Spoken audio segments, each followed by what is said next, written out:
over the years to come. How will you, as our MP, ensure that these are affordable and accessible for local people? And how will you ensure that community facilities, including schools, GPs, hospitals, community centres, are built to support these new communities? Nigel, we're going to go with you first. I've only got 90 seconds, gosh. Well, a huge subject, because housing is a massive problem in the country. We need many, many more new homes. What we don't need is homes where they're not best sited and where they're not in the right place for infrastructure. The first thing I would do if I was the MP, I would get in touch with my local council leader, Mr. Dean, and tell him to stuff his local plan back where it belongs and start again, because it is a disgrace.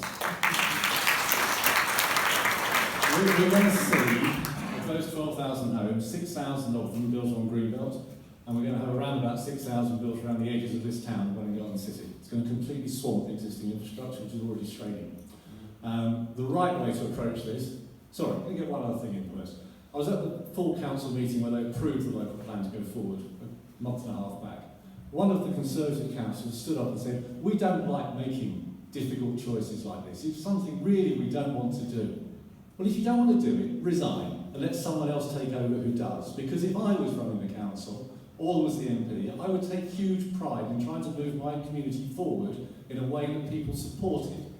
They have completely distanced themselves from their community. They have ignored thousands upon thousands of submissions.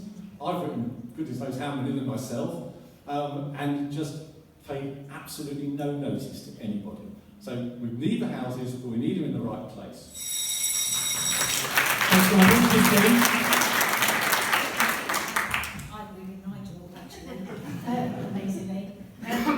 The Green Party policy is completely on not building in Greenbelt, and if we do, that land gets replaced.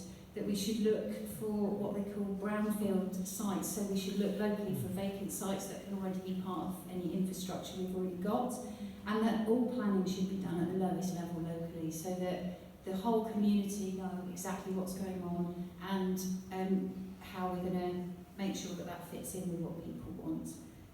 As for making sure that there's enough housing, we need to look at exactly what the needs are here, and that we're not actually building too many houses to make just because London is going to outflow into this area. Actually, the government will need to support other areas around the country. So instead of overspilling London and increasing that, making us have to expand as well, that actually places like Manchester or Leeds, as an example, could be places where money should go to support them. So it needs a much bigger approach. So locally, we need to come back to the local people, and nationally, we need to look at where needs supporting rather than just creating one big, huge, massive London. That's it. Thanks, Christian.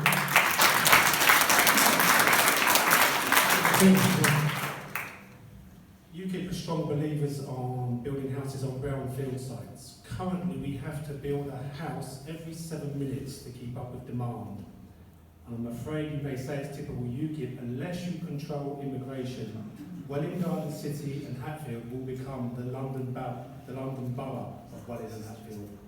You cannot keep building and building and building if you do not control immigration. It is not rocket science. Over in Hatfield Garden Village, they're protesting that they don't want to build on the back of the farmland there. Obviously, if they build houses there, the prices of their houses will go down. No one wants a housing estate looking out onto the green fields. But you have to control immigration to stop building houses everywhere. We are a small island.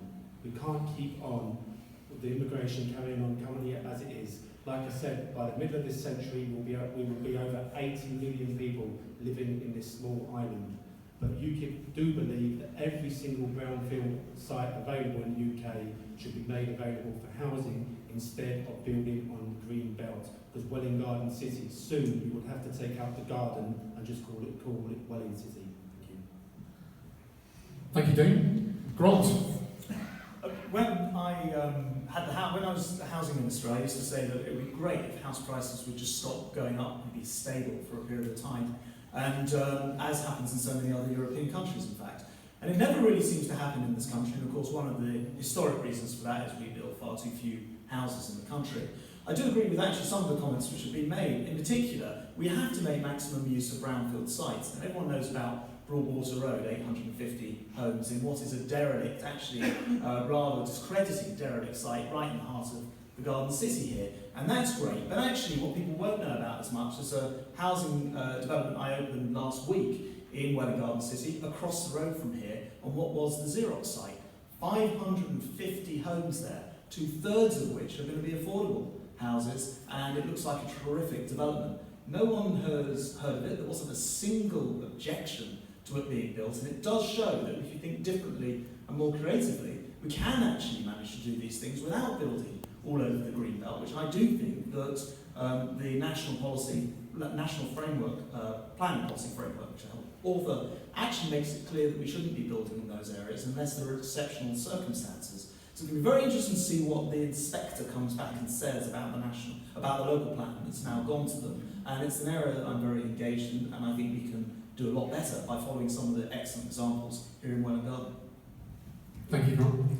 And what? What the main part is doing is giving councils the ability to raise finance so that they can start building council houses, and we will make sure that at least half of the houses, new properties that are actually being built, are either council housing or social housing, so that people can, our younger generations and those who are less fortunate, are able to get on the housing ladder without actually having to be, having to pay extortionate rents, which are beyond their control, and there are other factors which come into play. But one very important thing, and I think this was part of the question, was in relation to the infrastructure.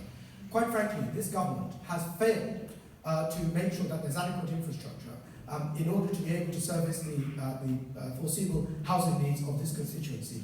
The last thing we should be doing is moving our hospital somewhere else, promising that we're going to keep our A&E and then not having the A&E, and then promising something else and all sorts of other things. I mean, and what we should be doing is making sure that we do invest in infrastructure, because this infrastructure is very important. We need the schools, we need the investment in the schools, we need the investment in our hospitals and our GP surgeries. This is in fact crucial.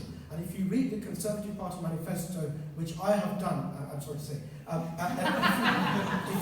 if you actually read it, you'll see how they are going to be cutting to the bone. You haven't seen anything yet. You see what austerity means, and it'll be on the backs of the disabled, the poor, the vulnerable, the elderly. That's how they're going to do it. And they will not provide the infrastructure and resources that we